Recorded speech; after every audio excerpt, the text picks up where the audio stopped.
na kusomea kitu ambacho unachokipenda direct. Unajua kabisa kwamba kuna vyuo kama UDSM, Tasuba na kadhalika wanatoa course ya film production na kadhalika. Kwa hiyo kwa nini usingeenda kusomea direct ukaenda kusomea walimu kwanza?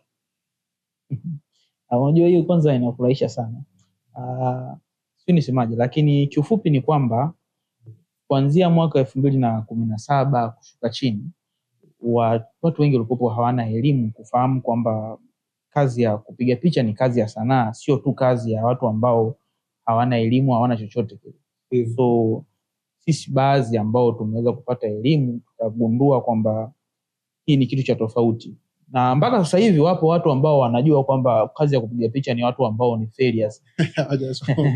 Lakini kiuhalisia ni kwamba ile ni kazi ya sanaa. Kwa sababu unahitaji sanaa, unahitaji uwe na jicho, uwe na fikra za kutengeneza mawazo. Sababu picha sio kupiga picha tu.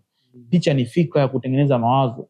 Yaani kabla hujawasha kamera yako na kupiga picha unatakiwa uwe na wazo kwanza ndio uweze kupiga picha. Sasa ni kazi ambayo inahitaji weledi wa hali ya juu, lakini kwa bahati mbaya wazazi wetu huku nyuma walikuwa wanaona kama vile ni kazi ya kiume.